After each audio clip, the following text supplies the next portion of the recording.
Supreme court में article 63A की तशरीह से मुताल्लिक नजर-ए-सानी case practice and procedure committee ने बेंच दोबारा तश्कील दे दिया।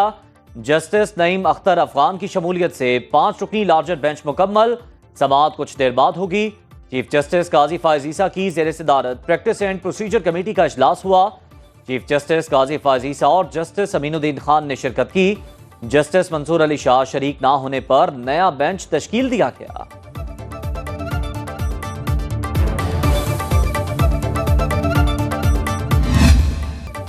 सुप्रीम कोर्ट के जस्टिस मुनीब अख्तर के रजिस्ट्रार को खत पे खत दूसरे खत में आर्टिकल 63A की तशरीह से मुताल्लिक केस की समाअत के हुक्मनामे को गैर कानूनी करार दे दिया।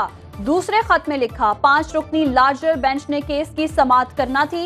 4 रुकनी बेंच आर्टिकल 63A से मुताल्लिक नजर-ए-सानी केस नहीं सुन सकता। पहले खत में जस्टिस मुनीब अख्तर ने 5 रुकनी बेंच से अलहदगी इख्तियार कर ली थी।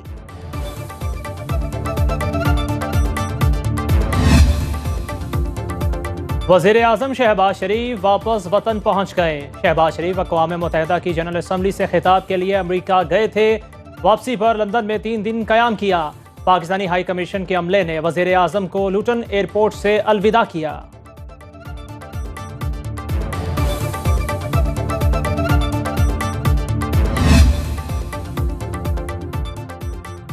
मियांवाली में हर किस्म के सियासी इज्तिमात, धरने, जलसे, मुजाहिरे, एहतजाज पर पाबंदी आयद। 7 अक्टूबर तक दफा 144 नाफिज कर दी गई। नोटिफिकेशन जारी। जिले में 3 अक्टूबर तक के लिए रेंजर्स की 2 कंपनियां तैनात करने की सिफारिश। तहरीक इंसाफ ने 2 अक्टूबर को मियांवाली में जलसे का ऐलान कर रखा है। पीटीआई की तरफ से ताहाल जलसे के मकाम का तयन नहीं किया जा सका। तहरीक इंसाफ ने आईनी तरमीम का रास्ता रोकने के लिए कोशिशें तेज कर दी। बानी पीटीआई की हिदायत पर हिकमत अमली तरतीब दे दी गई। शहर शहर एहतजाज के साथ पार्लियामान के अंदर भी सख्त मुज़ाहमत का फैसला। कल मियांवाली, फैसलाबाद और मुल्तान में एहतजाज किया जाएगा। 5 अक्टूबर को मीनार पाकिस्तान में जलसा और इस्लामाबाद डी चौक में एहतजाज होगा।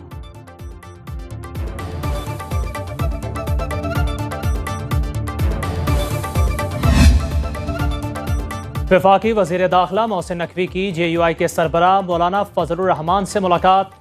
मोहसिन नकवी की मौलाना फजलुर रहमान को JUI का बिला मुकाबला अमीर मुंतखब होने पर मुबारकबाद। बिला मुकाबला सेक्रेटरी जनरल मुंतखब होने पर मौलाना अब्दुल गफूर हैदरी को मुबारकबाद दी और गुलदस्ते पेश किए। मोहसिन नकवी का कहना था मौलाना फजलुर रहमान ज़ीरक, मुदब्बर और दूरअंदेश सियासी रहनुमा हैं।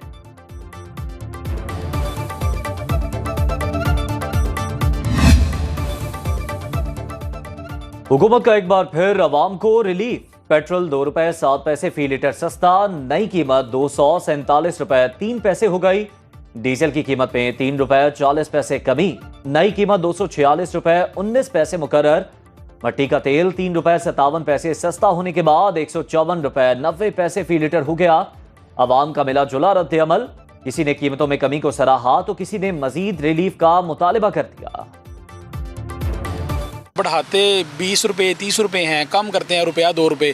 यार 1-2 रुपए की कोई वैल्यू नहीं है। 2 रुपए और कुछ पैसे सस्ता किया है, इससे कोई फर्क नहीं पड़ता है। करना ही था अगर 5-7 रुपए करते, 10 रुपए करते, किसी को फर्क होता। कोई खास इम्पैक्ट नहीं आया। पेट्रोल जितनी महंगाई है उस हिसाब से पेट्रोल उतना कम नहीं हुआ। लोगों की जो बेसिक इनकम है वो बहुत ज़्यादा कम है, तो गवर्नमेंट को चाहिए कि इससे ज़्यादा रिलीफ दिया जाए ताकि आवाम अपने जो अखराजात हैं उनको कंट्रोल कर सके। एक तरफ रिलीफ तो दूसरी जानिब तकलीफ। सर्दी आने से पहले LPG 7 रुपए 31 पैसे महंगी, कीमत 251 रुपए फी किलो हो गई। घरेलू सिलेंडर 86 रुपए 28 पैसे महंगा। ओगरा नोटिफिकेशन के मुताबिक 11.8 किलो सिलेंडर की कीमत 2,965 रुपए 38 पैसे हो गई।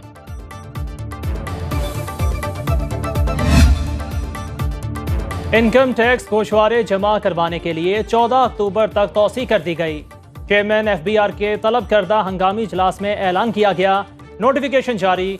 कल ऑनलाइन पोर्टल की सुस्त रवि से टैक्स दहिंदगान को परेशानी का सामना रहा था।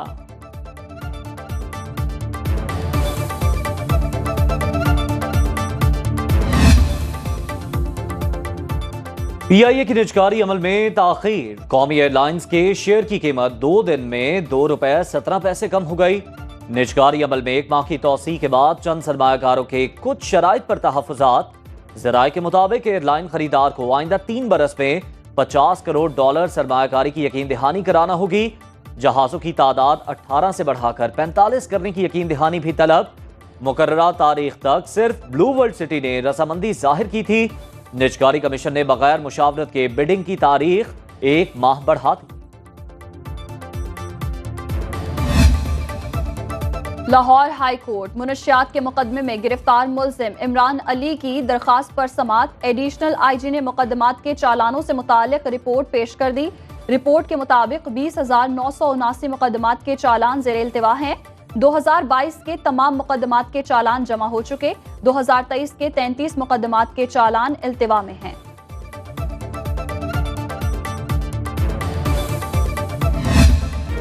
सड़कों पर बदबूदार पानी, ताफून और खस्ता हाल सीवरेज सिस्टम मुल्तान के शहरियों का रोग बन गया।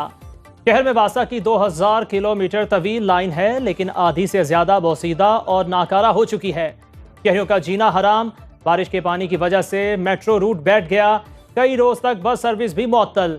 MD डायरेक्टर वासा खालिद रजा खान कहते हैं जल्द नया सीवरेज सिस्टम डाला जा रहा है।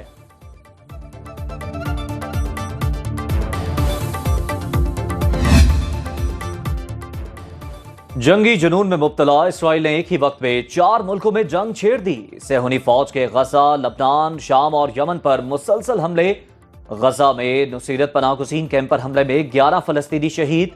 इसराइली फौज लबनान में दाखिल हो गई। बैरूत समेत कई इलाकों में कार्रवाइयों में 95 अफराद शहीद हो गए।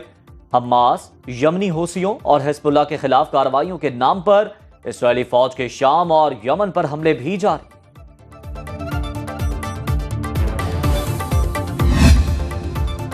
अमरीकी और यूरोपीय हुकाम ने हनिया की शहादत का बदला न लेने पर जंग बंदी का वादा किया था। ईरानी सदर मसूद पजेशकान का इंकशाफ। कहते हैं इसराइल को जराइम के इर्तिकाब पर छूट दिए जाने पर उसकी जुर्रत ज्यादा बढ़ेगी। जंग में हिजबुल्लाह को तनहा नहीं छोड़ा जाएगा। हालिया हमले ने एक बार फिर साबित कर दिया इसराइल किसी बैनुल अक़वामी उसूल और ज़ाब्ते का पाबंद नहीं।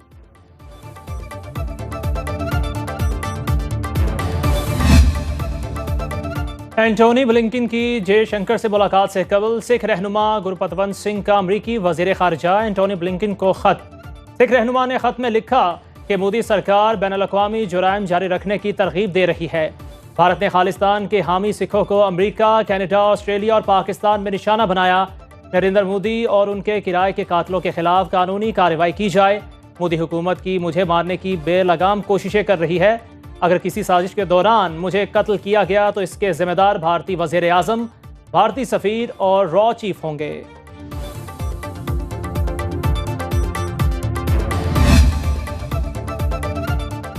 अमरीका में समुद्री तूफान हेलन की तबाहकारियां जारी। मुख्तलिफ वाक़यात में हलाक होने वाले अफराद की तादाद 130 हो गई।